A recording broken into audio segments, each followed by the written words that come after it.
Welcome everyone to episode 51 of the Edges and Sledges Cricket Podcast. This is going to be a very special episode focused on the IPL. This week, you've got your host DJ here in London, and I'm joined by Ashwin, as always, from Cincinnati. Unfortunately, Varun's very busy today, so he's not been able to join us for this show. He'll be back next week. But we've been pretty busy this week as well. We've recorded a number of shows with other podcasts. We've spoken to It's Cricket Show, we've spoken to the Cricket Badger Show, and we've spoken to ESPN's Head in the Game. So it's been a great week for the Edges and Sledges Cricket Podcast. We recently went past 50 episodes, so thank you all for supporting us through all of that. And I just wanted to have a big shout out to all our listeners, guys. Thank you so much for writing into us. We've really appreciated that. Keep writing in, keep sending us your tweets, your emails. It makes us put the show out every week, and we really enjoy doing it. So please tell your friends about us. Please keep writing in and do keep in touch. Ashwin, how are you doing? I am well. I have a severe case of IPL fever. We're recording this just about 72 hours, or less than 72. I think about 60 hours before the first ball is bowled. So I am all hyped up, ready to go. I've been struggling to find a way to make sure this week passes quickly, but hopefully Saturday morning my time will be here soon. Can you believe your brother's missing this podcast? It's the IPL preview podcast, and he isn't here. It's unbelievable. Yeah, I'm struggling with that a little, but I also know he's a planner. He's mapped out the next few weeks. So much so that, despite the fact that he lives in Singapore and I'm in the US, we have it set up that he will be with me in my home watching the first 4 IPL games together. So I know he's sacrificing a little by missing the preview show, but that's so that during the 6 weeks of the IPL, he's 100% all in. Yeah, and that's absolutely incredible that you guys are going to watch the first game of the IPL together despite living on 2 different continents. So well done on that organization. But Ashwin, let's talk about the IPL a little bit. I don't know what happens to us every March, April, but why do we get so excited about the IPL? What is it that brings out the beast in us when the IPL starts up? I mean, that's just the beauty of the IPL, right? It's an incredible sporting phenomenon, but it's also just an amazing business model and a really, really good marketing model they've built, right? They get us excited. They do lots of pre-launch activities. I mean, honestly, even the auction, the fact that the auction happens, 4 months before, I've been excited since the auction because you spend a day watching people trying to decide which players to buy. Then at that point, you get hyped up for your team. Then the interest dies a little. You go back to international. Then you come back to the IPL. So whatever it is, they do an incredible job of driving the hype. We have been watching it also for 12 years. I mean, the truth is, a lot of people I know, my friends, etc., watch the English Premier League, or in this part of the world, watch the NBA, Major League Baseball, etc. All of those leagues have been around for a lot longer than we have. And that's great. That brings with it a lot of tradition and history. And, you can compare teams not just for the last 1, 2, 5 years, but for the last 50 years of their head-to-head. There's another kind of charm, though, to the fact that all of us watched the first ever edition of the IPL 12 years ago. I remember where I was. We were in the basement of the engineering building at McGill. About 10 of us got together. Match was at 6:30 a.m. Eastern time. So, we had to get special permission to open the building early, get there, watch our city teams, not knowing what to expect. Why is Brendan McCullum batting for an Indian team? Why are Indian players batting with overseas players? So we've come a long way since then, but there's so many reasons we're excited. And for me personally, having watched every edition, each one of the first 11 editions, I'm just as pumped for the 12th one. Absolutely. And I'm sure we're going to come later in the show to why we're more and more getting more and more excited as we see all these great players come in. And also, our listeners have written into us about their first memories of the IPL. So we'll come to that later. But the auction, right? I mean, it happens in January. And we talk about this in the podcast that we did with the Cricket Badger radio show podcast, which we'll put into the back end of this show. So if you guys have missed that, please go and have a listen to it. But the auction itself starts off this kind of weird vibe that it's in January, it's cold in London here, and it's kind of the ray of light which tells you that the IPL is not far away and it's around the corner. And I mean, we start following the IPL from then. And I mean, by the time it comes to March, I mean, we are way too excited. And obviously, for me, actually, and for you as well, in some ways, this podcast is a product of the IPL because we all played fantasy cricket, right, for so many years. And one of the reasons I was able to keep in touch with Varun and you is because we played fantasy cricket on the same platform for so many years. And I think that is actually how this podcast is has made its way to 50 episodes and above. Yeah, I mean, you're absolutely right. If you remember, before we had the podcast, we had our website, onetiponehand.com, and we were writing daily fantasy cricket tips for people. And it's great to be able to write tips, especially when there's not as much pressure of having to win. But I mean, yeah, having watched all the matches, having played fantasy cricket for many years, we used to write fantasy cricket tips, and that's actually how the website grew to what it became. So you're absolutely right. So let's get straight into the first few of your fantasy cricket tips for this edition. What players are you most excited for in this edition, Ashwin? Tell us your fantasy secrets, because you're actually the best fantasy player amongst us. If your world ranking of number 6 in what was it 2013 is to be believed. Yeah, absolutely. Very exciting. I will never forget that one because I don't think I'll ever come close to that one again. But exciting to have been. Have you got a screenshot of it? I've got a screenshot that I've been moving from laptop to laptop, so it stays on my desktop. And I'm happy to send it to anybody anytime. But number 6 in the world was the highest I've accomplished. Look, my IPL or my fantasy cricket strategy has always been go big or go home. So I'm never in the middle, in a 20-person league. I'm never in the middle 50%. I'm either right near the top, which happens unfortunately pretty rarely, or I'm way at the bottom because I took some risky picks and it didn't quite pan out for me. One example of which was Joss Butler after he scored 350s in a row for Rajasthan. I said, okay, now he's going to fail, right? Who scores 450s in a row? Everybody else picked him. I didn't. He scored a fourth 50. Then I said, all right, 4 in a row. He's not going to make a 5th. And of course, I didn't pick him. And we know that he went on to make 7 half centuries in a row. So I've lived to regret some of my fantasy league picks. But just onto your question, I mean, it's a big question to say what players are we most excited for. I think for me, the beauty of the IPL is always the balance of the really big name, the established, I'm talking the Dhonis, the Rainas, the Chris Gales, those really iconic players. And then, of course, the young, new talent that we're excited to see. And I mean, from a Delhi standpoint, you're thinking about the Rishabh Pants of the world, the Prithvi Shaws, who are still very young. You have Shivam Dubey, who's playing for RCB. So from an Indian standpoint, those are some of the names I'll be watching out for. And then there are a couple interesting overseas additions as well. That have come in. There's some West Indies players like O'Shane Thomas, Sherfane Rutherford, Shimron Hetmeyer, Kimo Paul. They've all been brought in this year. So I think it's going to be really exciting all around. There are lots of great names to watch out for. The challenge, as always, is trying to figure out who's going to make the playing 11 on any given day. And consistency, as we've always found out, right? So consistency is key. And we've got lots of our friends who play a couple of games and then just drop out and they just languish at the end of the season with 90 substitutions left. But anyway, I think my worst experience on fantasy has actually been, do you remember when Chris Gale scored 175? I remember it well because even I didn't have him in my side. I think you and I were the 2 players who didn't have him. No. I had him in my side, and I think I was second then, and everyone else had captained him and trumped him, so they get double points, right? And I was just like, he cannot score another big 50 or another big 100, because I think he'd scored one in the last 3 games. I was like, it can't happen again. So I'd left him out of the previous game, and I was just like, okay, now the law of averages is in my favor. It didn't quite work. So he played out. I remember Bhuvi bowled the first over of that match in what was it? Pune team called not the Rising Super Giants. The one Pune Warriors with Dada, yeah. Yeah, the one. I can't believe Dada is also associated with Pune Warriors. He captained them, didn't he? Yeah, he did, and he ran with his hair sticking up. Remember after he got Kevin Peterson out against Delhi. And now Dada is associated with Delhi. He's in an advisory capacity. Man. Dada and Ponting, arm in arm, posing for Delhi Capitals pictures. It's quite a sight. Ridiculous. I mean, that's one of the beauty of the IPL. It's like Bhaji and Simons playing for the same team. I mean, where are you ever going to see that? Exactly. It's just fantastic stuff. Anyway, what I was saying was, what was I saying? I've literally just lost my entire. You were talking about Chris Gale and the Gale 175, etc. Yeah, so he scored the 175, and everybody else just zoomed past me, and I spent the rest of the season just feeling sad for myself because of that one innings. Because if you'd captained him, I think he got like 500 points or something.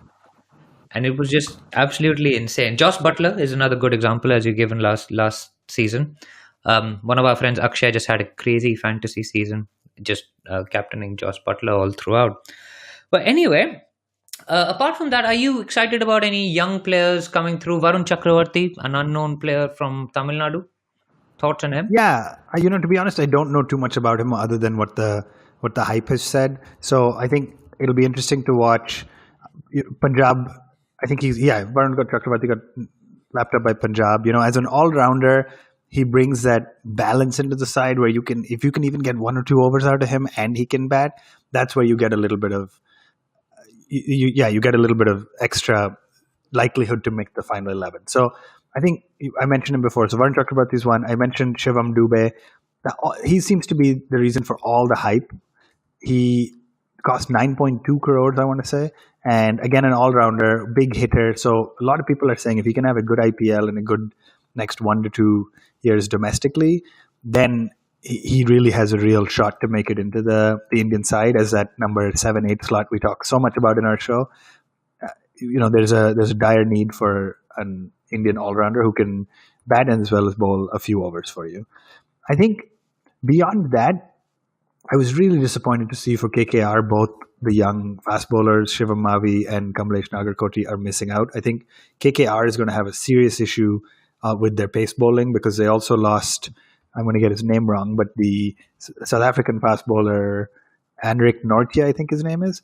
And, he was a cheap pick, so not going to be easy to replace, but he was also their fast bowler. So if I look at it correctly, KKR is basically left with Prasidh Krishna, who had a decent season last year, Lockie Ferguson, who is going to occupy one of their overseas spots, and then Andre Russell, who, is tough to say is a full-time pacer, but they really don't have the bench strength right now. So I expect KKR to be bringing in some new young Indian players to replace them. Yeah, thanks, Ashwin. It's a point that one of our listeners, actually, Mitran Mithu, has actually raised. He says that Kamlesh Nagarkoti and Shivam Mavi are both injured, and Nagarkoti was actually injured during the last IPL too. Both were in the under-19 team that won the World Cup. Young pacers are getting injured very often. Varun Aaron had the same issue.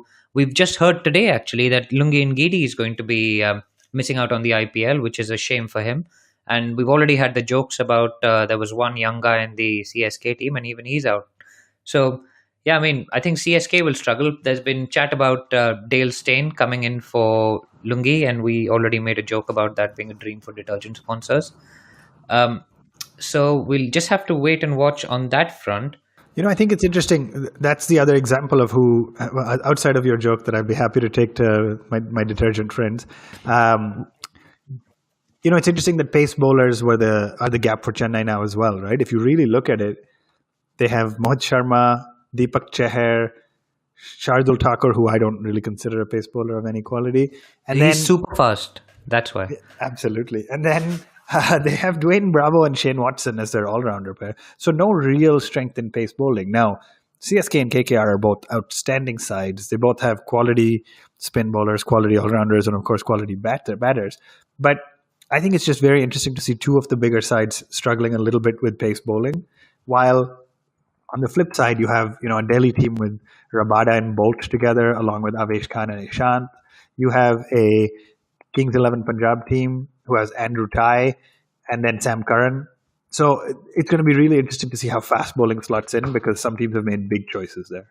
And one of the other reasons we really enjoy the IPL is, I think, because we get to see some of the stars that are fading a little bit. I think there was a little bit of disappointment that no one had picked Yuvraj up until the last round. He was picked up by the Mumbai Indians, and they're really doing a good PR job out of putting him on their Instagram and stuff. So I think that is one of the things that I quite personally enjoy. We used to see Adam Gilchrist turn out, Viru as well turned out for a little while. So that is one of the interesting things about the IPL. But can I just move on to who you think is actually going to do well and make the playoffs this season? Because is it fair to say that this is the most open IPL we've had for quite a while?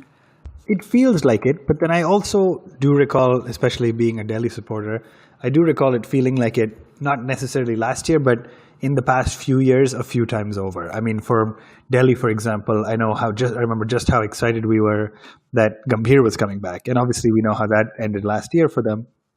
I remember last year for Punjab, Gale and Rahul being together at the top of the order was a hugely exciting thing.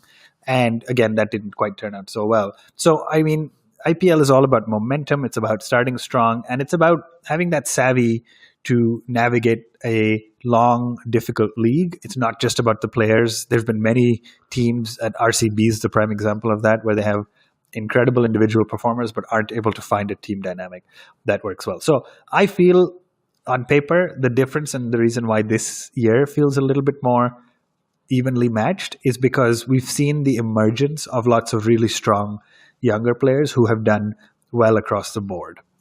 So, for example, if I look at Punjab, Mayank Agarwal, we probably didn't think too much of him a year ago. I mean, he was a decent player. We know he was doing well. We were talking about getting him in the test side. But once you've got your test cap and you've performed at that test level, it brings you into a different profile, right? It allows you, it just elevates you a little bit. I think if you look at a Delhi side, same thing. Rishabh Pant had a good IPL last year, but since then, Prithvi Shaw has made his test debut and done well, and has almost become sort of a sure shot in the Indian test side at the top of the order now.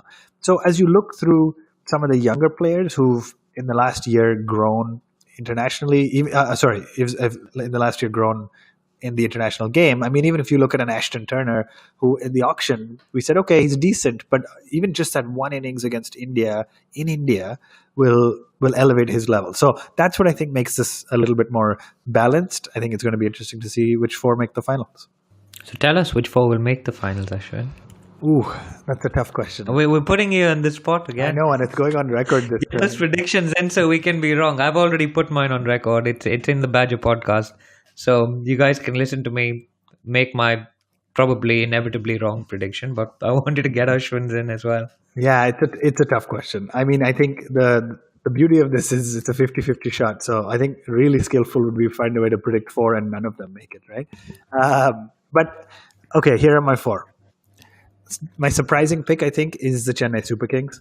I think despite the fact that how is that surprising? Because they've made the playoffs every time they've played the IPL. It's not surprising on paper for anybody. It's surprising for me to have said that, because if you look at my track record, I wrote them off last year. I said, you got a team with an average age of 34 plus. I wrote them off, and obviously they came back to win. So not surprising. Do you remember who called them as eventual winners? Did you really? In the preview podcast. Yeah. Oh, I don't know. And the reason I gave for it was literally Dhoni. I just said, well, Dhoni, right? And I just moved on. Yeah. I mean, he knows how to win. He knows how to win an IPL. And what an unbelievable season he had. Anyway, I digress. Go on. So Chennai Super Kings. I think Chennai Super Kings is the one. I think Sunrisers Hyderabad is probably number two. And the reason for that is just similar to what you said about Dhoni. I'm going to say Kane Williamson, right? I think David Warner coming back, Kane Williamson. Vijay Shankar, for example, is one of those players we talked about who wasn't super impactful last year. Delhi even let him go and has found a niche for himself. And then the bowling, I mean, goes without saying, Rashid Khan, Bhuvi Kumar bowling together. So for me, Sunrisers is my second team that'll make it. So I got asked a question on the Badger podcast about Sunrisers and whether they'd go with Kane as captain or Warner as captain. And I found that quite a difficult question to answer, actually. For me, it's not as that tough. I think undoubtedly they're going to go with Kane Williamson, given the year he had last year, given the record he has, and given the fact that Warner is still working his way back, right? So he hasn't been playing internationally for a year, but also he's not ever going to be allowed to captain or vice captain Australia again. So I think from a leadership and a PR standpoint, Warner will play but not lead. Yeah, but doesn't that kind of throw their balance off a little bit? Because when Warner was skipper, Kane used to sit out. And Warner didn't play last year, and Kane was skipper and did really well. So I don't know, because you've only got that limit of four overseas players, right? So yeah. So what I think they've done well in terms of beefing up their squad, I think they've done a good job adding the Indian all-rounders, and they're beefing up their pace bowling. So if you not to spend too much time on it, but if you go through their overseas players last year, it was very difficult for them to pick, 2 years ago, very difficult for them to pick Williamson and Warner because you didn't have the depth of all-rounders and you didn't have the depth of bowlers. So you needed to have Shakib Al Hasan basically play. Now we know Rashid Khan is almost a guarantee, is basically a guarantee. Now, in theory, you could play Warner and Williamson both as batsmen. You could play Rashid Khan as a spinner, and then you have an option to either play somebody like a Billy Stanlake as if you need a pace bowling backup, or you can play a Martin Guptill or Johnny Bairstow if you need the batting backup. So you don't have to slot in Shakib Al Hasan, and that's where I think there can be a world where Warner and Williamson play. And the reason for that is, from an all-rounder standpoint, last year all they had was Yusuf. This year they've added in Abhishek Sharma and Vijay Shankar. Both young, both Indian, but I mean, if both of them do half decently, you don't need an overseas all-rounder to play in the Sunrisers. Awesome. So you've got the CSK, you've got the SRH. So you've obviously been reading a lot of articles on the internet who put down as favorites. Number 3? My number 3 and 4, I think, for the rest of the world are the more non-traditional picks. I have a feeling, and I think a lot of us have said this for many years, I have a feeling this year is going to be RCB's year. Yeah. Oh, what RCB? I thought you were going to go Delhi Capital. That's number 4. Don't ruin that yet. That's number 4. Okay. That's why 3 and 4 are probably going to end up at number 7 and 8 in reality. But I just have a feeling about RCB this year. Look, AB de Villiers. Why this year? So Kohli and AB de Villiers have always been kind of the mainstays, right? If you look at Like Jay and Viru. pretty much, that's pretty much who they are. If you look at the rest of their lineup, I think Chahal has had generally a pretty good year. His momentum's not on his side after that Australia series, but generally Chahal as a spinner is a great option. I think from a pace bowling standpoint, they have Nathan Coulter-Nile and Tim Southee as their overseas options, both really strong players. I think maybe their pace bowling is a little bit weak as you think about Siraj and Umesh as the Indian options. And then they beefed up their all-rounders by adding Marcus Stoinis, who, honestly on paper shouldn't be that great or as good as he is, but somehow manages to have this ability to win games. And to me, that's what they've been missing. So net of it, I think they have a lot of selection. They'll have a lot of selection dilemmas. I think they have too many good overseas players as they've had in years past. It's not without issues. I just have a feeling this year with the World Cup coming up and Kohli needing to prove a point, I have a feeling they'll make it to the Final Four. I don't think they'll win, but I have a feeling they'll make it to the Final Four. Interesting left field pick there. Nice. I like it. RCB, number 3. And of course, I gave it away a little bit, but this is me speaking with the heart, not with the mind, like you did on the Cricket Badger show. But number 4, of course, is going to be the Delhi Daredevils. Excuse me, I'm still saying that. The Delhi Capitals, the new team. Look, the DCs. The DC. And our friend Yogi, who's a Hyderabad fan, gets very upset at the fact that it's DC, because DC in his mind will always be Deccan Chargers. And Danny Morrison must be so upset as well. He can't use double Ds anymore. I think he's really and double G is gone as well. Double G from the double Ds. That's true. It's all happening. It's all happening. Poor Danny. Anyway, just to wrap up my train of thought on Delhi, obviously there's an emotional bias. I know I want them to do well, etc., and not having them in my Final Four just doesn't feel right.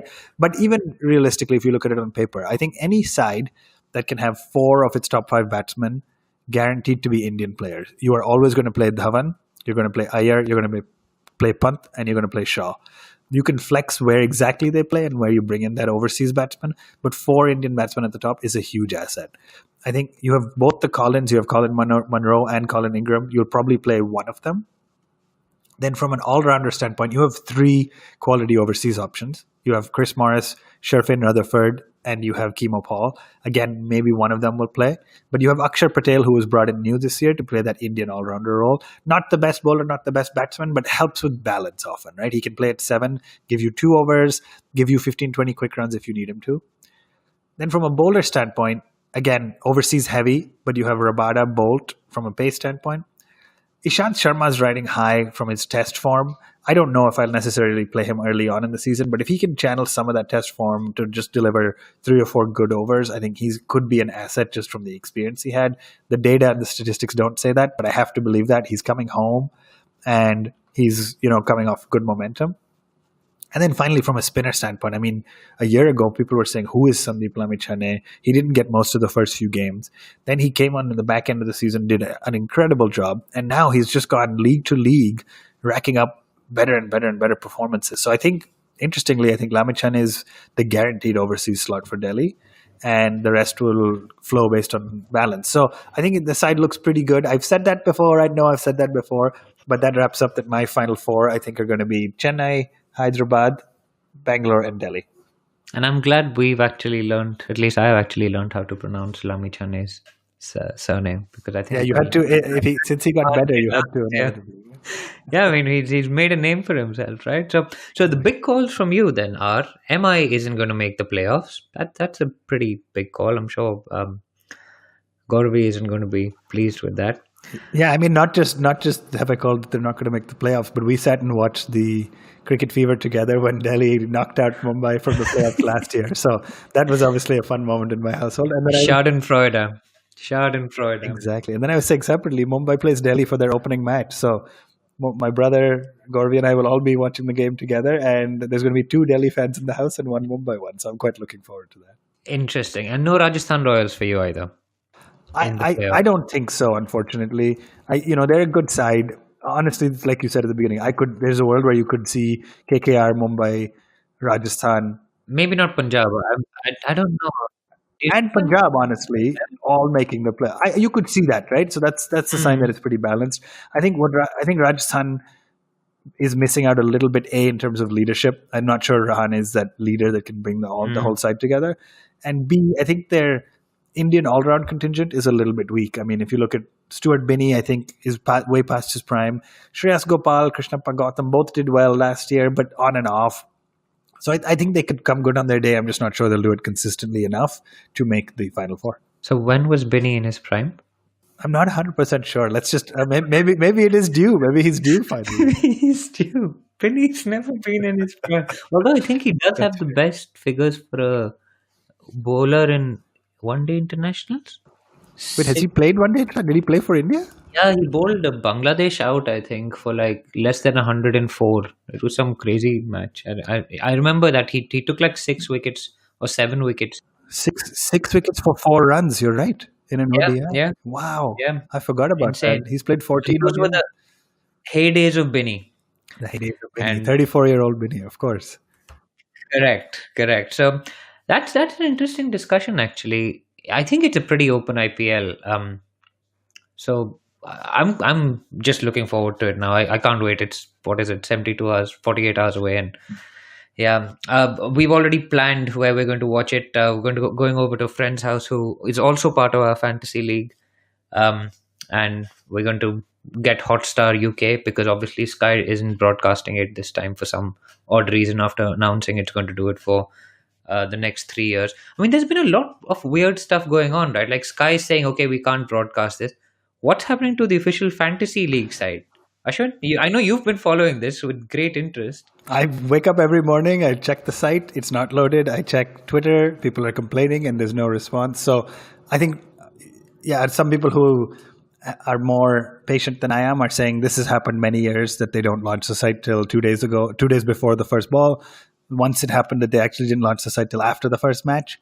And somehow we still keep coming back. We still keep playing. We'll do it again this year. So let's hope by the time shortly after this releases, the official IPL fantasy is out.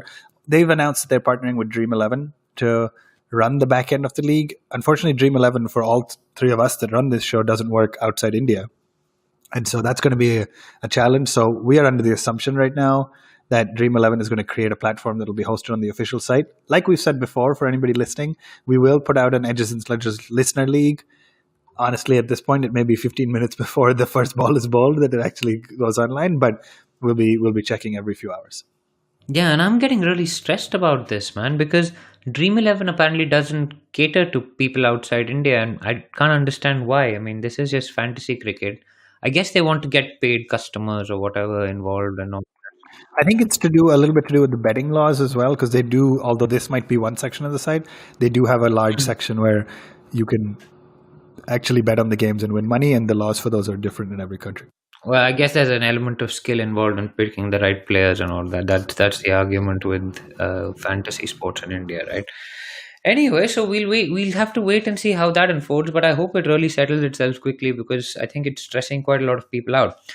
Just moving on to the next topic of discussion: predictions for orange and purple caps. Just to remind our listeners, the orange cap is the one with the orange cap is the one with For runs, for the most most number runs. of runs.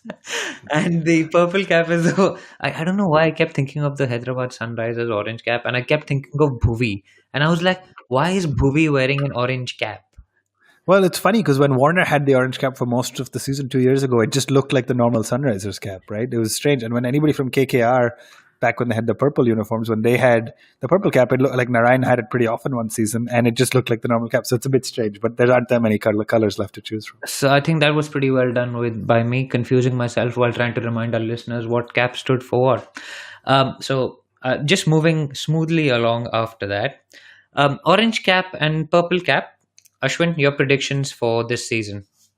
So it's again big question. I think the challenge is some of the contenders for the orange cap, say with the batting, are going to leave the IPL before the season ends, and so they won't be playing every single game. I'm thinking of Joss Butler as an example, who's likely to get called back for England duties before the actual end of the season. So given that, I think the Indian players have a little bit of an advantage.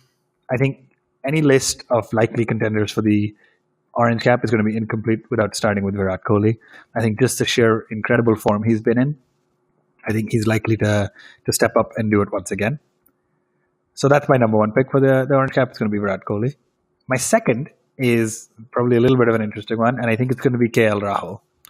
I think he has this tendency to step up his game when he's under the most pressure. He's obviously, we've talked about him as a test batsman and failing, etc., but he's a phenomenal T20 player, and nobody can doubt that, both in the IPL and internationally for India. So I think he's really going to step up and he'll put out some big scores this year. Again, I may be wrong, but that's what my thinking is at the moment. So that's my second one. And my third one is the old player who may be playing his last IPL, and I think Chris Gale is going to come to the party as well. So that's two Punjab players in my list of likely contenders, but those are the three that I'm backing for the orange cap this year. Wow, and you're not sending Punjab into the playoffs. That's an interesting because of their call. bowling. Because of their bowling. Because of their bowling. So I think I'd agree with you on Rahul, because I see him wanting to really prove a point here. But my second pick would probably be Suresh Raina, because he's someone who's actually going to go after it, because he isn't in contention for the World Cup at the moment, and he's going to put his body on the line. I think he's a lot fitter. He's an IPL legend almost, I would say. So Suresh Raina is one of them, and the third one I think is going to be Rishabh Pant. So two left-handers and one right-hander are my picks for the orange cap. Ashwin, purple cap? So another big question, I think similarly to what I said before, there's a risk of some players going away before the end of the season. I think any list of likely wicket takers would be remiss without looking at the top class leggies. So I'm going to put Rashid Khan and Sandeep Lamichhane both in there just because of their the incredible league seasons, the league year they've had, going from CPL to PSL to Big Bash to Bangladesh Premier League to all of them, and just performing match after match. So I think the leggies, Lamichhane and Rashid Khan, are the top two on that list for me. From a pace standpoint, you can't leave out Jasprit Bumrah.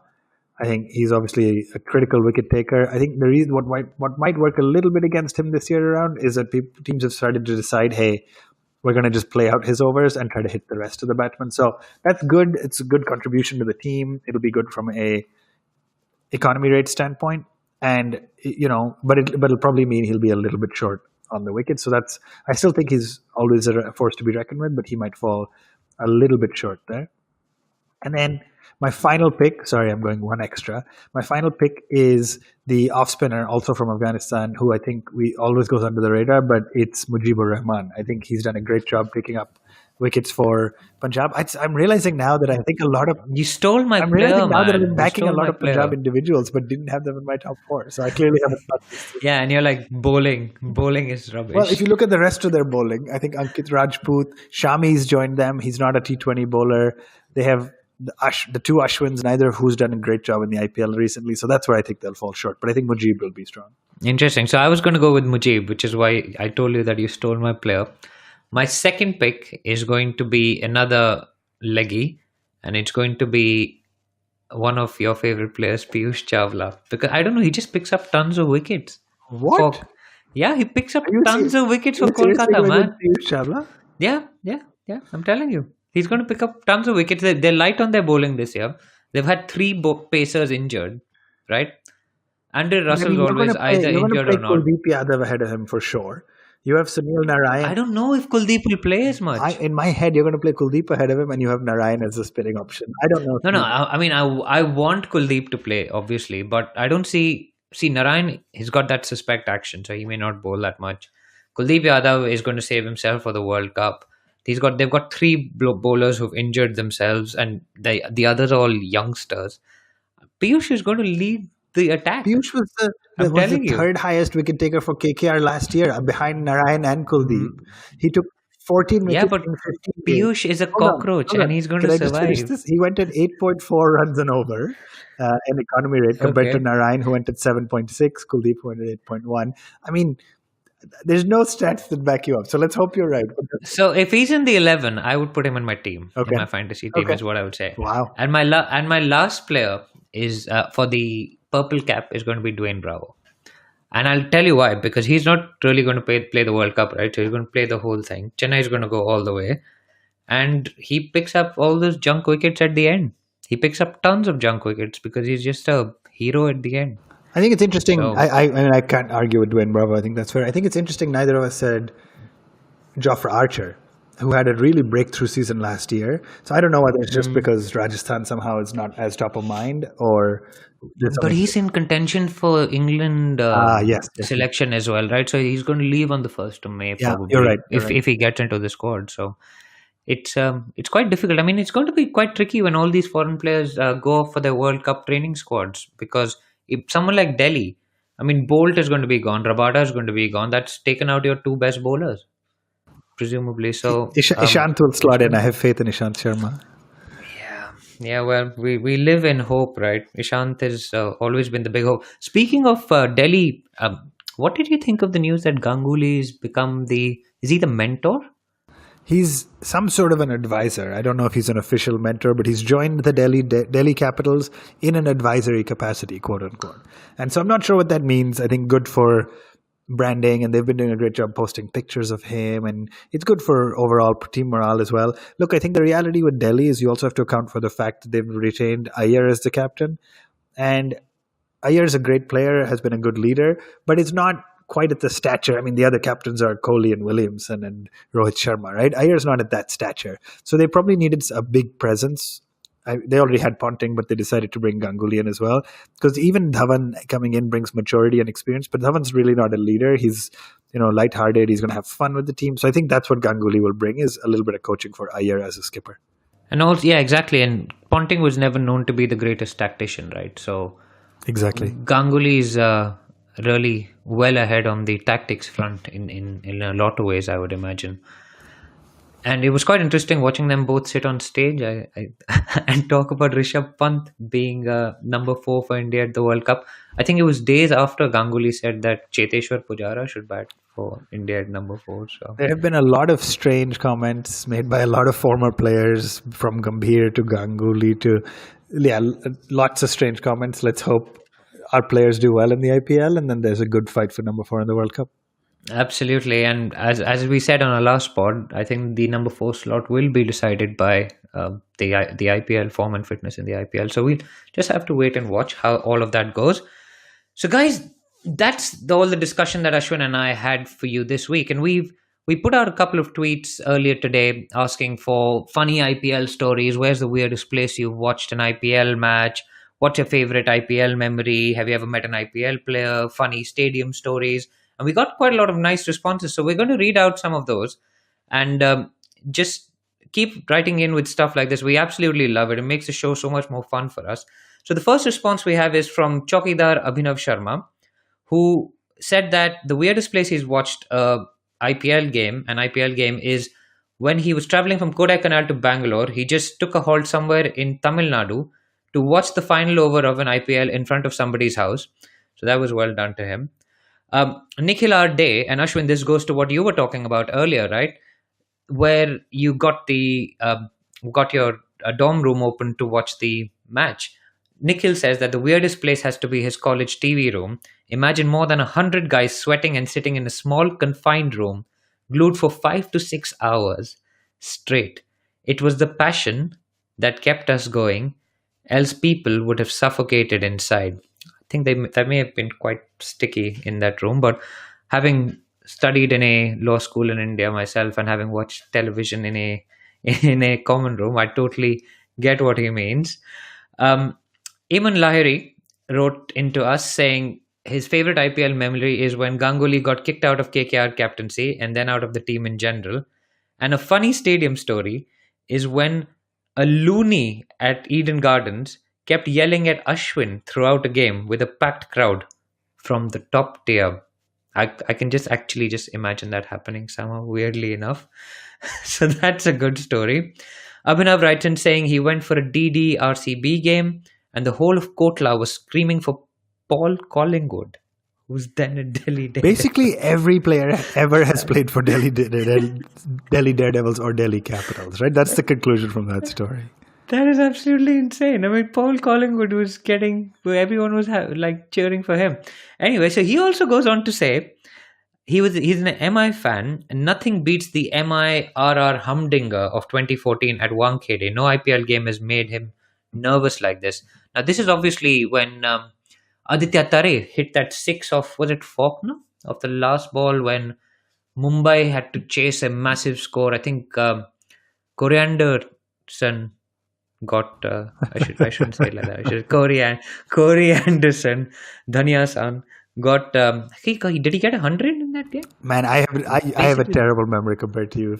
I would have to look this up. I do remember the Tare last ball six No, for I sure. I remember Tare hitting that. I think Faulkner hitting it for six after thinking that they'd been knocked out and stuff. So that was an insane game. So that's a great memory, Abhinav. Thanks for that. Tanmay Joshi, this is one of my favorite tweets actually. Tanmay Joshi writes in saying his favorite memory is Mitchell Stark versus Kieran Pollard. Throw of bat and ball. Do you remember this, Ashwin? This one I remember well. I think we talked about it on the show when we were talking about our favorite sledges and things, but it's just outstanding. Just an amazing moment. So good. I mean, apparently Mitch Stark got completely booed off the ground because this happened, I think, at the Wankhede. And I asked, so what was the reaction of the crowd? Whose side were they on? He said they didn't actually realize what had happened until they saw the replay on the big screen. Because I'm guessing in the craziness of the IPL and the wall of noise you're in, you don't actually concentrate that much on the cricket. But that's just an insane story. Sari Gal writes in saying that her interesting stadium story is she went to the Wankhede to buy a Mumbai Indians t-shirt. There was no club shop at the Wankhede, so she ended up on Fashion Street. Now, Fashion Street, for those of you who are not familiar with Mumbai, is where you get all the fake stuff. So I'm sure she got a pretty good deal on a Mumbai Indians t-shirt. And finally, Peter Gate writes in saying he will never forget the first ever season. One group of friends in Birmingham had each picked a team for £1, and the winner got to keep the pool.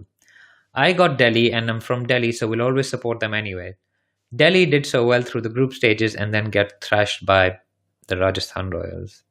Peter Gate, visit Piyush. We feel you, man. We remember that game as well, and pretty upsetting. But we're still with Delhi. You should stay with the Delhi Capitals. The Delhi Daredevils are history, so we've got a new name, and maybe it brings new luck. That was some great stories, DJ. Thanks for reading all those out. Can I share one more? It's not actually an IPL memory, but it's a current IPL story that I've enjoyed. Go for it. So as I mentioned on the show before, I live and work in the US. And the unfortunate part of this is obviously that there aren't too many people around me who know and watch cricket, right? There's a lot of talk about football, American football, basketball, hockey, baseball, etc. So the other day, a friend of mine at work, Scott, sends me a text message late at night saying, hey, have you seen this series on Netflix? It's something called Cricket Fever. It's really fascinating. So I started texting him back. Then I spoke to him the next day in the office. And this guy who's never seen or played or had any understanding of the rules of cricket before watched all 8 episodes of Cricket Fever, got super excited about it, got really into it, and is now, talking to me about it, excited for the first game. He still doesn't really understand how it works. Just earlier today, he was telling me, hey, when they run back and forth, is that 1 run or is that 2? But it's unbelievable that on Netflix, because it's a global platform, this guy watched all 8 episodes, thought this seems really, really cool. and he's planning to watch some of the games with me. So I was thinking, and we were joking, maybe in the next few weeks or after the IPL, we'll have him come on the show as the American fan who doesn't know anything about the game, and we'll explain a little bit about the game to him. That would be awesome. And I think Netflix should actually take a lesson from that and bid for the rights to Indian cricket next time around. And we won't have this Sky Hotstar mess up and like 17 channels sharing the rights. So fans of cricket have to watch and buy every single package of entertainment available under the sun. That would be incredible.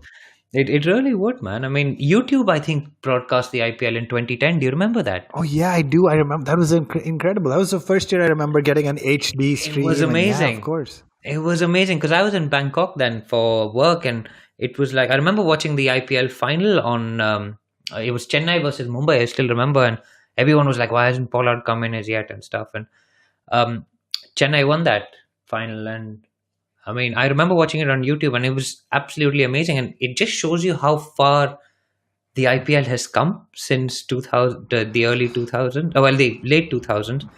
I think the rights are now worth $2.1 billion or something absolutely crazy like that. And Star has basically said we're not giving Sky the rights, and Hotstar is going to do it in the UK. So I mean, amazing, big money, big cricket. Fans suffer, but here we are. We're still talking about the IPL, and we're still going to watch it. So hey ho. Anyway, guys, that's all we had on the discussion bit this week. And thank you guys all for writing in with all your tweets. We've really enjoyed this. We're really looking forward to the IPL. We're super excited about it. For the rest of the show, if you haven't yet heard the chat I had with the Cricket Badger radio show podcast, we're going to put that on now after this break. Please do listen to it. We do an in-depth dive into each of the 8 IPL teams. James is a great guy. He knows a lot about cricket. It's really interesting, and it's also very interesting for us to get a perspective from a non-Indian fan, because we're all Indian fans and we've kind of grown up with the IPL, watched every game of it. But for someone who isn't Indian and doesn't really associate with the local players, it's a really good insight into what people outside India think about the IPL. So do have a listen to it. And thank you very much for joining us. We're going to be back every week putting out an episode. We're going to have fans of the various teams on. We're going to discuss everything about the latest results, about the latest innings, the highlight, the team jerseys, the sledging incidents, everything that goes on around the IPL for the next 8 weeks until the 19th of May. And then we've got the World Cup 10 days after that. So non-stop cricket, guys. We're here. We're going to enjoy bringing it to you. So keep writing in, keep telling us what you'd like to hear about, and please keep sending us your feedback. Leave us a review on iTunes. Follow us on Facebook, Twitter, and Instagram. And now over to the interview that I did with James. Thanks. This week we've got James with us of the Cricket Badger radio show podcast. James, if you guys remember, joined us on a joint podcast that we did just after the India versus England series last summer. We're delighted to have James back on our podcast. And James, thank you so much for joining us this week. It's a pleasure, DJ. Good to be with you. So we just thought we'd get together this week to chat about the IPL. The IPL's coming up in a week's time. Everyone's getting pumped about it on social media. James, do you watch the IPL? I do. I'm very much into the IPL. I've watched it all the way through. It's coming into its 12th year now, isn't it? So it's been over 10 years now watching the cricket from India. We've seen quite a few of the faces change, but big names playing in the IPL year on year. And I think it's just a fascinating competition. I really do. Yeah, and that's a lot of cricket games to watch. So why do you watch it? Do you actually really enjoy? Well, I'll be honest with you, DJ. I get paid to watch some of it, so that's a motivation. Because I write some previews and need to kind of see what's going on. But I just enjoy it. I'm a cricket traditionalist. I love Test match cricket. I love the county championship over here in England. But I do really like T20 cricket as well. I like the Big Bash League too. And I watch as much of it as I can. And I think the way the IPL has gone over the years, it burst onto the scene 12 years ago. It was fantastic then. I do think it dipped a little bit, and I think Big Bash caught up with it to a degree, but I think the Big Bash has had a bit of a ropey winter, and I think the IPL is certainly the foremost T20 competition in the world at the moment. And would that be a fair assessment from English fans who are not paid to watch cricket? Because what I think we're quite keen to understand is what the attitude of non-Indian fans is to the IPL, because we're massive fans of it and we follow it and we're all pumped for it. But what do people outside India really think of it, Well, particularly the English fans? Yeah, I think if you analyse it, obviously from an Indian perspective, you've got the young Indians playing, which a lot of people in this country won't relate to. But then again, you've got the big stars. You know, we've seen increasingly over the last few years as well, English players going across to the IPL. Joss Butler did fantastically well and forced himself back into England Test selection because of his form. We've got a few English players playing again in it this time, because there was a period where the ECB didn't let English players play in the IPL, but now they are doing, and it's a chance for them obviously to go over there and earn some money. But importantly, probably even more importantly this time, as we talked about on last week's Cricket Badger Radio Show podcast, the IPL is going to be a bit of a litmus test and a chance for some people to put their hands up for selection for the World Cup, although I think England's World Cup team is pretty much nailed down, and the Ashes that follow, because England have shown over the last 12 months that they're more than happy to pick players for England's Test team off the back of T20 or one-day form. So for a few of the players going out there, it's a chance to really say, you know, I'm here, select me. And it's interesting, James, that you mentioned that, because we spoke last week on our podcast as well about how the number 4 slot, which is up for grabs in the Indian team, for better or for worse, is actually going to be decided by form and fitness through the IPL. So we've got about 5 people vying for that one slot. With India's problems particularly chasing massive totals, I think actually the IPL is coming at the right time for us. So can we just move on to the IPL teams that we have? We've got 8 teams. Is there a particular team you support in the IPL? And if so, why do you support that team? I wouldn't say I support them. I just got a bit of a soft spot for the Mumbai Indians. I know they're one of the big franchises over there, well followed, probably second behind Chennai Super Kings.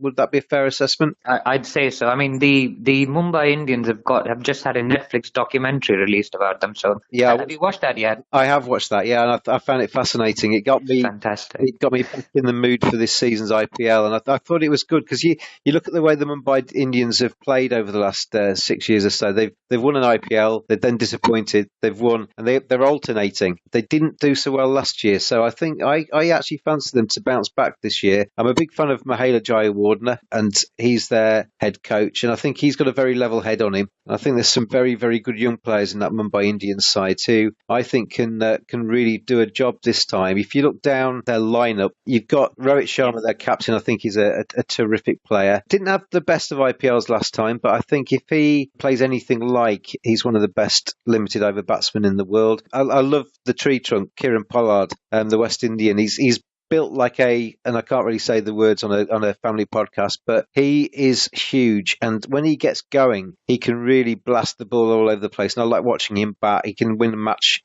chase down anything over the last 2 or 3 overs of an innings. And on that Netflix documentary you mentioned, I thought it was very interesting to see him behind the scenes, because he's quite a level-headed fella and he was not afraid to speak up in a dressing room and tell people what he thought of them. And I think as a team man, he came across very well in that. Youngsters, you got the Pandyas. I think they're terrific. Markand, the leg spinner, he's a real big prospect. And one of my favourite players, Ishan Kishan's another one, but Yadav, the opener, I really like him. He scored over 500 runs in the IPL last year, and I just like the way he goes about it. In that Netflix documentary, you saw him going off and getting his bat sorted out by one of the local shops where he lived, and he seemed to be a nice fella.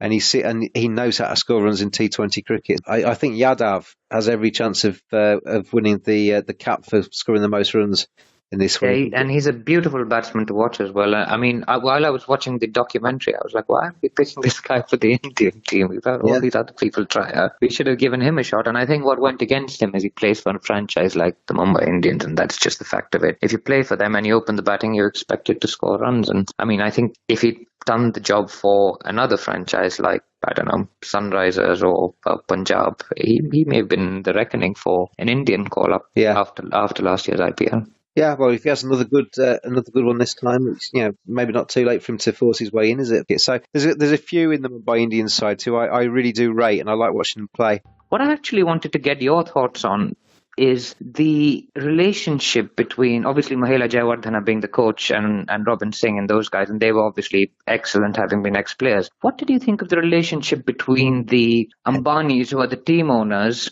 and the players? Because is it quite a lot like Premier League owners, where they're massively invested in the teams and follow their progress and stuff like that? Because that is one element we don't actually think about very often. But is there a parallel between the Premier League there with, I don't know, a Roman Abramovich with Chelsea or something like that, or the Manchester City owners? But Do you see the parallels between the EPL and the IPL there? I certainly do, and I think Ambani Senior, and he's one of the richest men in the world, isn't he? That house that he's got is just incredible. Even to have one room in that house would be fantastic, but to have that whole block is just immense. And his son's almost, it's a little bit strange, isn't it? You know, his son's been almost gifted the franchise to run, and he's passionate, isn't he? He came across as really passionate. He's a fan. We've seen him as a kid on the sidelines watching the Mumbai Indians play, and he's grown up now to become a man and to actually run that franchise. He certainly comes across very much as a fan, doesn't he? He's a fan with a shed load of money behind him, but he's very much a fan. That's not a bad thing. I think enthusiasm in sport can get you an awful long way. But there were times I thought where you watched him and he was stood there as a fan rather than as the owner or as the manager. And there is maybe just a slight conflict there. Because, as a fan, you can get attached to players. You heard Mahela Jayawardena on the documentary talking about Kieran Pollard and saying that, over the last few years, his form has gone down. But if you saw at the auction when Ambani Jr., they'd bought Polly for another stretch, he was so excited to have him. And it's almost like, he's my favourite player, we're going to buy him. And then Mahela Jayawardena was kind of saying on the other hand, well, his form's going down and his returns aren't quite as big. He's a fantastic player, Kieran Pollard, and I would imagine most franchises would snap your hands off for him. But there can be a conflict, can't there, between being a fan, having loads of money, and being the boss. It kind of sometimes maybe crosses over a little bit too much. And I did think as well at times, DJ, that when you saw the post-match meetings and Mahela Jayawardena was trying to get his message across and Kieran Pollard was chirping up and Rohit Sharma was saying his bit, and then one of the Ambanis came in and started saying their bit, it was almost like, if I was Mahela Jayawardena, I'd be kind of saying, can you just get out and leave us alone? We're talking about cricket here for now. We're not talking about you. Yeah, there is potential conflict there, but you can't get a family that's more passionate about the Mumbai Indians than the Ambanis, and they've got plenty of money to throw behind it. Yeah, and it was also great with the personal touch where we saw Sachin Tendulkar almost exclusively at the buffet, which was quite fun. But anyway, I tell you he seemed to be eating a lot. He's got a bit big, hasn't he, since he finished? The other player that interested me in that documentary was Ishan Kishan. It was quite touching to see his mum and to see where he came from and how excited he was to be going to join the Mumbai Indians at the start of last year. No doubt that he's a fantastic young player and everything. But I don't know about you, DJ, but when you saw him actually training and you saw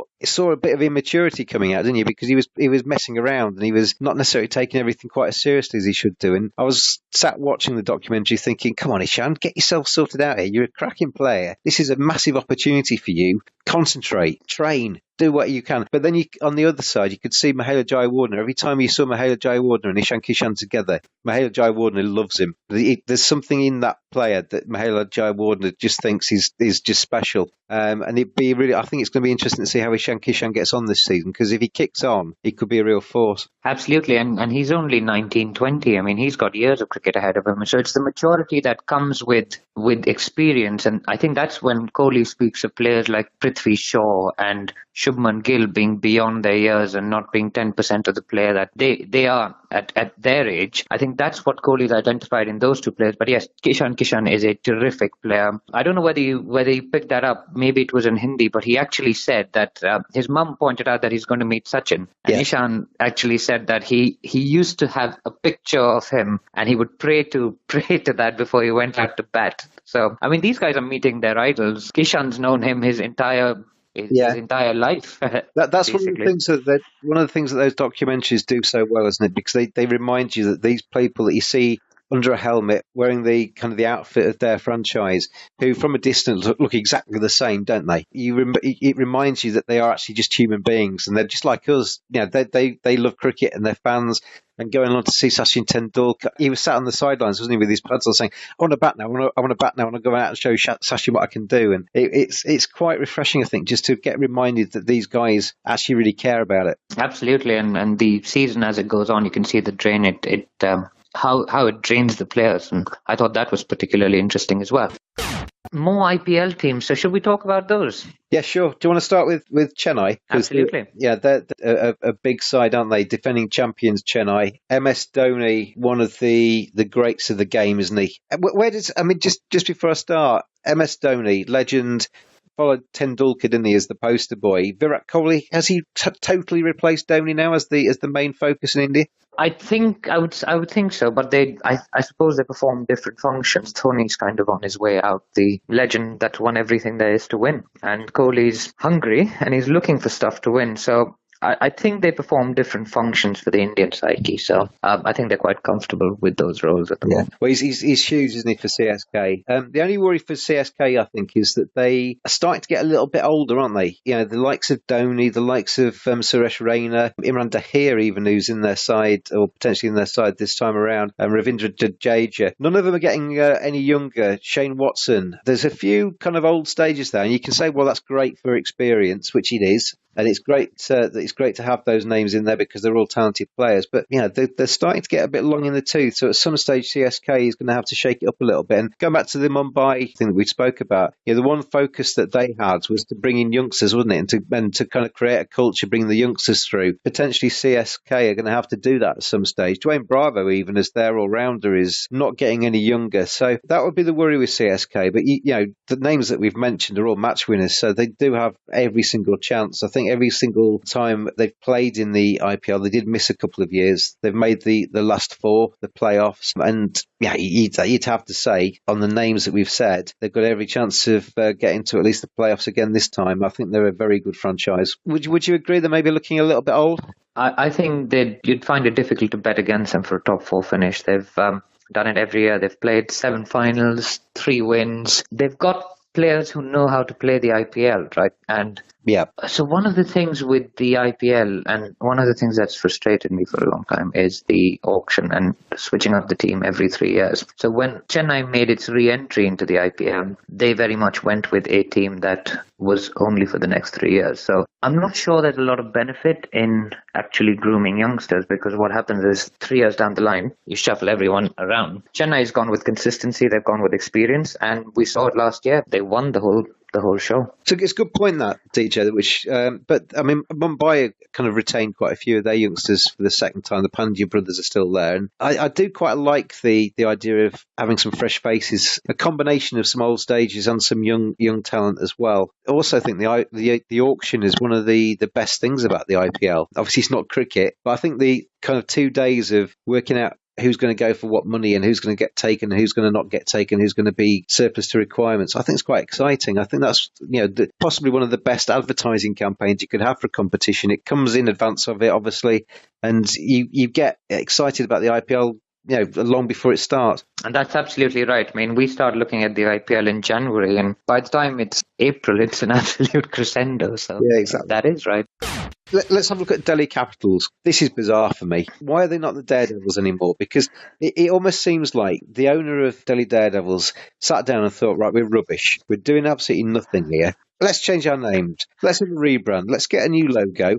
And then we can go into a tournament. We can have a fresh approach and we can absolutely be fantastic. It doesn't get around the fact that you're not winning matches, does it? No, it doesn't. And I will admit that I am a Delhi Daredevils or Delhi Capitals fan. Being from Delhi originally, I did watch them in their first few years where they had literally everyone and they were smashing it. You had A.B. de Villiers, Shikhar Dhawan. Shikhar's back, isn't he? He is back, and when we're waiting for him to bring us the trophy, because he's the man. So just coming to the name change, actually, I think it's a superstition thing, A, and B, you had a team called the Rising Super Giant Yeah. singular, that changed names from the plural version and then went to the finals. So maybe there is something to the name change, and all the Delhi Capitals fans will be raring to hear that. I mean, Shikar's a huge signing, isn't he? Yeah. He is potentially capable of winning a T20 on his own. And you get these batsmen, you look through the various squads, and you've got the likes of De Villiers, you've got the likes of Kohli for Bangalore, who we'll get to in a sec. You've got Shikar, Rohit Sharma, who you know that if it's their day and they bat at the top of the order, if they bat through the majority of the 20 overs, they will win the match on their own. And Shikar's one of those. So if he has a stellar 2019 IPL campaign for Delhi, he's going to make a huge amount of difference to them. That's absolutely right. And what Delhi have lacked is consistency in the last few years. They did pretty well until Viru was up at the top of the order, and then we lost him to Punjab. And Shikhar, along with Prithvi Shaw, Rishabh Pant, Shreyas Iyer, Hanuma Vihari, I mean, that's a great core batting lineup, and it's all Indian, so you don't need to drop people to fit in foreign players and all of that stuff. So, and it's the formula that CSK have followed successfully as well, having a strong core of Indian players, because we've seen that teams that have very strong overseas players may not always end up doing too well. Quite a nice balance, isn't it, that Delhi have got? I mean, Rishabh Pant, I think, is a superb player. I really like him. He had a great IPL last year, didn't he? And you look down, as you say, the top order's fairly settled there with local players. And then you've got the likes of maybe Chris Morris and Kahisa Rabada, who can just fit in, and you don't have to worry about the quantities of overseas players now, because you're pretty much fielding overseas bowlers, aren't you? That's right, and we've got Colin Ingram and Colin Munro as well. So two Collins that can really go pretty hard. Yeah, Colin Ingram's a great T20 player.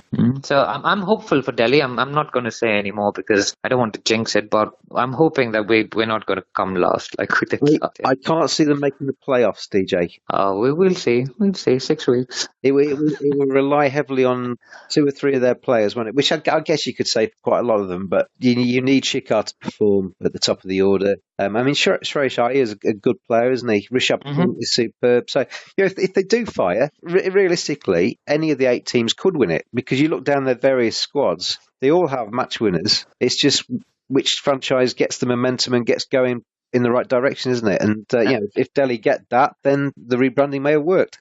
And that's it. I mean, it's getting on a roll at the right time in the tournament. And Mumbai are masters of it. Chennai are pretty good at it. Bangalore had one year where they won 4 or 5 games in a row, and Kohli scored, I think, 400s in 5 games or something crazy like that. So it's getting on a roll at the right time, timing your charge effectively and making sure you make the playoffs, saving yourself to the end.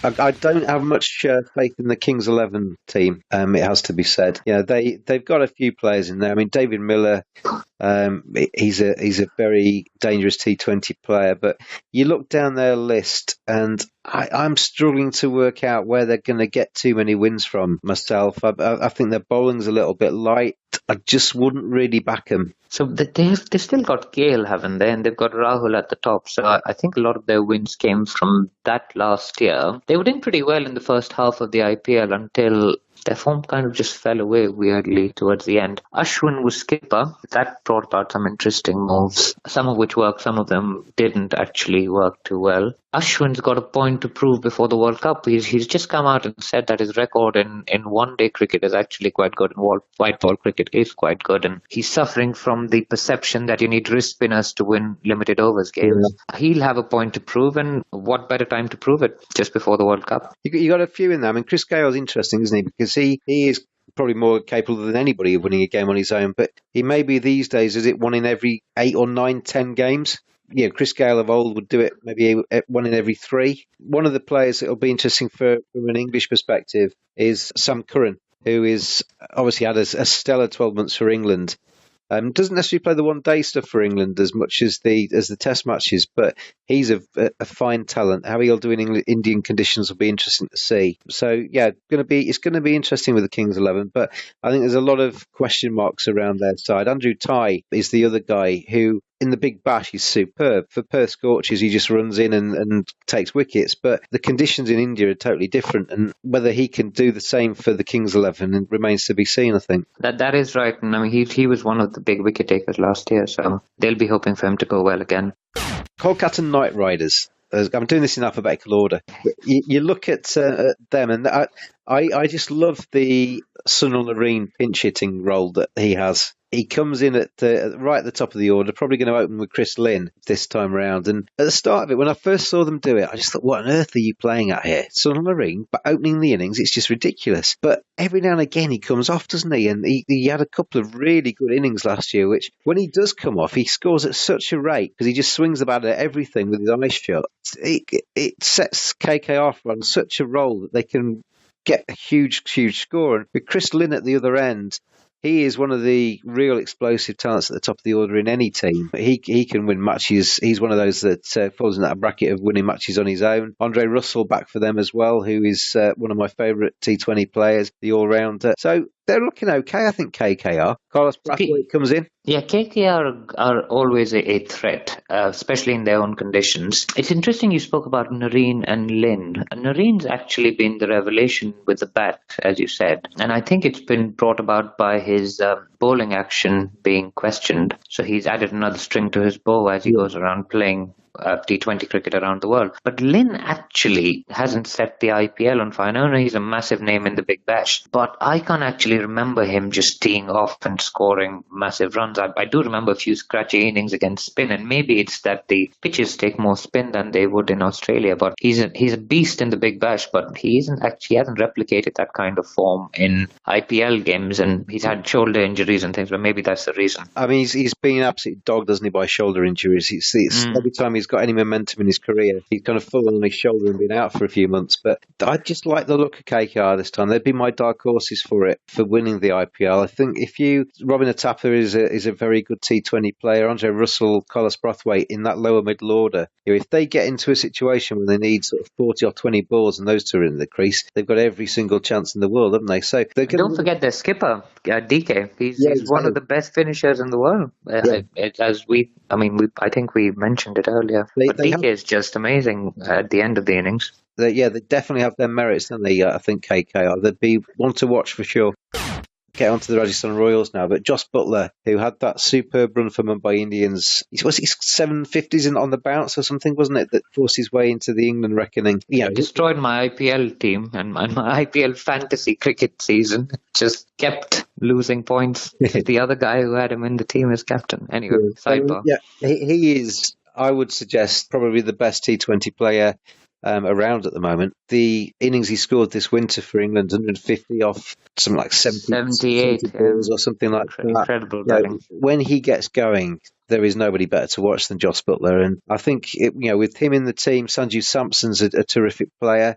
Ben Stokes is in there for them this time. Jofra Archer, who's probably on the verge of, making his debut for England in one-day cricket. They've got some real players in there who can win matches for them. Stephen Smith looks like he's going to be playing because there were some injury concerns about him that he might miss the start of it. And obviously not picked by Australia means that he can land early and get himself ready. So he's always obviously going to be a threat as well. Be interesting to see how he gets on after his ban. But there's some real players in there. It's just potentially bowling that might let them down, I would suggest. But there's some firepower in their batting. Make no mistake. Yeah, and we've got players like Rahane as well who are looking to make a mark before the World Cup. Jofra Archer, I think, has just become eligible today for England for the World Cup. Steve Smith will be out to prove a point. And Rajasthan historically have punched above their weight in the IPL. I mean, they did win the first edition of the whole show under Shane Warne, and he's going to be around as mentor. So I wouldn't take them lightly, but I'm not tipping them for a playoff spot. Now, RCB, DJ, are the strangest team in the IPL.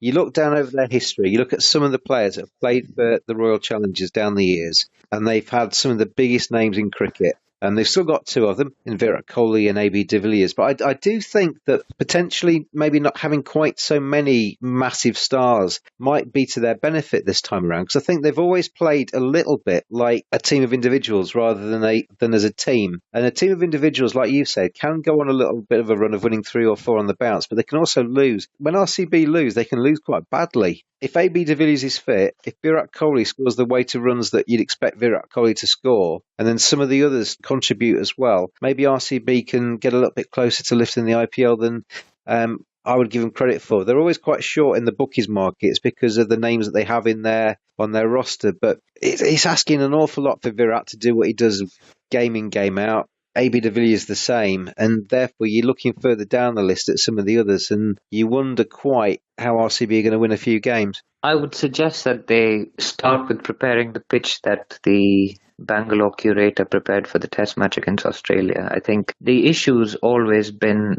that they've scored a lot of runs and then their bowling has just let them down. Yeah. They've got a good spinner in Chahal. They had Umesh Yadav as well, who's quick. So they went for a lot of bowlers. The year after, they were told that their bowling wasn't good enough, and then they didn't do very well with that either. So I think their best shot is how KKR actually had their revival, which is by preparing spinning wickets and spinning the opposition out and just trusting their batsmen of the class of Kohli and AB de Villiers to take them across the line. Yeah. I think that's actually got to be their strategy, but I don't know whether it will be at the Chinnaswamy Stadium because maybe the crowds just want to see sixes. If I ask you, DJ, if you could spend 24 hours in the body of a current cricketer and live their life for a day, I'll give you my answer before you give you time to think about yours. But my answer would be AB de Villiers. I think AB de Villiers is just incredible. If he's on form, he can play every single shot and he invents more. He can hit. He's a complete 360 player.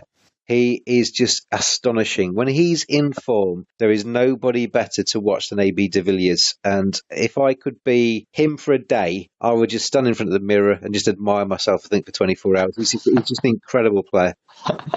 I think that's what Virat Kohli does anyway. So I think that is right. I mean, you wouldn't probably need to be de Villiers for more than a few hours to score a ton of runs either. So he's about 36 balls is all you need, isn't it? Yeah.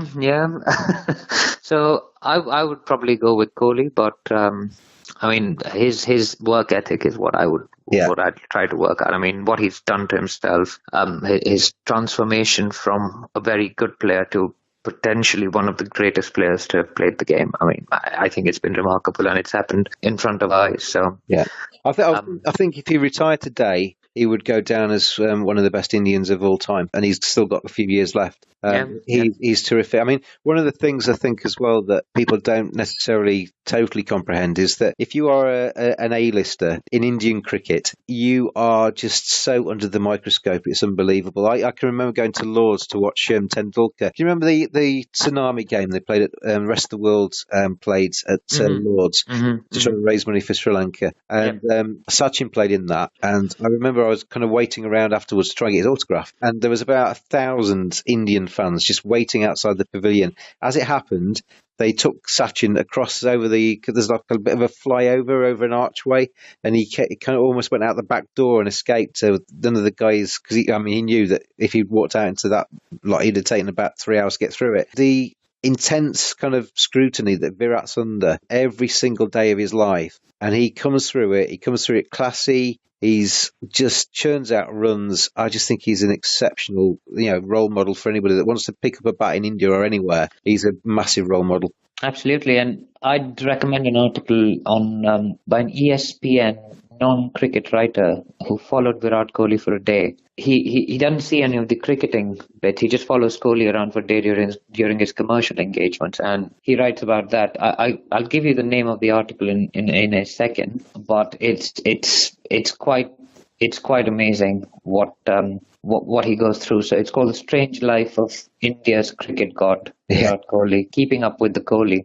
Yeah. It's by Wright Thompson. It's just absolutely amazing what he deals with on a daily basis. We can't even imagine it. I know. I was going to say you can't comprehend it, can you? You can imagine. You can try and imagine, but then you'd probably have to multiply it by about 10 to actually get the reality, because it's just incredible what he's up against, and he just comes through it so serenely at times. I mean, he wears his heart on his sleeve, and he has those moments, but he is tremendous. But when you've got your pick's Kohli, my pick's de Villiers, and that's why I asked the question about the 24-hour thing. Is both those guys are playing for the same franchise. That is why so much emphasis is, the bookies are so short, and a lot of money goes on on the Challengers Bangalore, because those two play for them. Those two can't win an IPL on their own. They need the rest of that squad to contribute, and that's where I think the RCB might fall down. Yeah, they tried a couple of years ago, just scoring tons of runs, and they failed in the final. But It was the Kohli and De Villiers show, and he had people flying from all over the world to watch IPL games, which was frankly remarkable as well. We have one franchise left to talk about, and they are my second pick for the title, Sunrisers Hyderabad. They are, I think if Mumbai don't win it, Sunrisers will. And I think, they're going to miss Shikhar, who's obviously gone to your Capitals, as they're called these days. But the interesting thing for me with the Sunrisers, DJ, is the captaincy. You've got the David Warner show rolling back into town. He obviously missed last year's IPL because of his Sandpaper Gate suspension. And Kane Williamson took over last year for Sunrisers, captained them through, and I thought he was superb. Not only was he, I think, the leading scorer in the competition last year, but he also, he's got a very calm, placid nature, Kane Williamson. And in those heated moments in T20 cricket in IPL, where you need to make the right decision, you need to stay calm. And Kane Williamson's superb at that. And I think he led them brilliantly. Now, I don't know if they've made a decision yet, you can tell me, but it's between Warner, because he was the captain, Williamson took over last year. Have they made a decision? And if not, which one would you go with? I don't think they've made a decision yet while we're recording this, but if it was me, I would go with Kane Williamson. I mean, we've seen the issues that Warner has had with leadership already. The trouble, naturally, is can you play both in the same team given the limit on overseas players? Because the year before last, when both of them were in the squad, David Warner played as captain, and Williamson missed a lot of games, didn't he? Because they couldn't fit him in. And Williamson showed last year just how good he is. And that is going to be the issue. I mean, Williamson was remarkable as a player last year. He was absolutely fantastic. He was great in the field. He was a great ambassador for the game. He's always been. He's led New Zealand with distinction as well. And he's done really well in the IPL last year. It's going to be a tough choice. Warner is the more explosive left-handed option. I'm almost going to say that Williamson will take the captaincy, and it may mean that Warner doesn't actually play every game, which frankly until last year was absolutely unthinkable. David Warner defined the run that Sunrisers Hyderabad's been on for a long time. They were the erstwhile Deccan Chargers, which went bust, and Hyderabad got itself another franchise called the Sunrisers Hyderabad. That's actually done really well, that franchise. Yeah, you'd think, wouldn't you, that you would try and play both, because both of them are going to bring so much to that side. But if you play both as overseas players, you're going to have to make sacrifices further down the list. And that's right. And you've got those fantastic spinners and stuff which you're going to end up losing out on. You've got all-rounders like Shakib Al Hassan as well. Yeah. Are you going to sacrifice those 5 overs and that batting capability for pure batsmen? Yeah, I mean, Rashid will walk into that team. So those are your 4 players. And if you want to make any more changes, you're going to have to drop one of them. It's going to be tough. I mean, you look at that squad though, and with Kumar in there with the ball as well. I mean, Billy Stanlake, the Australian. From what we've just said, it's going to be unlikely he plays that many matches because how are you going to fit him in? But Billy Stanlake, with his tall fella, bowls Yorkers at the death. He's a terrific T20 player. So they have got an embarrassment of riches, the Sunrisers. Yeah, and I mean they've got Siddharth Kaul as well, who did really well last year and would complement Bhuvi pretty well with the ball. So maybe Billy Stanlake doesn't make it in the 11 on that count. Let's round this up then, DJ. I think I've already said mine. I'm going to go with Mumbai as my first choice to win the trophy. Sunrisers would be my second team. And I think Rajasthan Royals would be and KKR would be my third and fourth choices. Would you be along the same lines? So I'll go with 3 teams. I think CSK, my mind tells me that CSK is going to win it again just because they're so good at doing whatever they do and pulling it through. So my heart tells me that Delhi is going to win it finally for us. So I'm going to go with that. Don't listen to your heart, DJ. Don't listen to it. Well, it hasn't worked for the last 11 years. So hopefully the name change brings more luck to us. And my third team is going to be an unfancied Rajasthan Royals team because I think they've got a point to prove. They haven't done that well since the first edition of the IPL. So everyone wants them to succeed. They're the nice guys of the IPL. One thing's for sure, it's going to be fantastic. It starts very soon, and I can't wait. Personally, it's the only kind of going back to your first question. it does take a long time to get from start to finish, isn't it? The IPL. That is right. You've got to love your cricket to stay with it, but it's worth it. It was 56 games last year. It's ending, I think, 10 days before the World Cup starts, so it's 19th of May is when it ends. I think the English and Australian players are leaving around the 1st of May, so it'll be more Indian players involved after that. So, do you think there's going to be a situation where some of the Indian World Cup winners are rested towards the end as well? have you declared as World Cup winners already? Sorry, no, that was a Freudian slip. Freudian slip. Yeah, some of the Indian World Cup squad, is there going to be scope for them to maybe miss the end of the tournament too? I think if they're injured, they won't play. But unless they're injured, they will play. The slightest injury, at the slightest hint of an injury, they'll be pulled out. Yeah, make no mistake, Indian listeners, I meant England World Cup winners. Very good. Very good. Pleasure to talk to you again, DJ. Great stuff. Great to join you again, James. Thank you for your time. Pleasure as always. I'll talk to you soon, mate. Thank you. Cheers.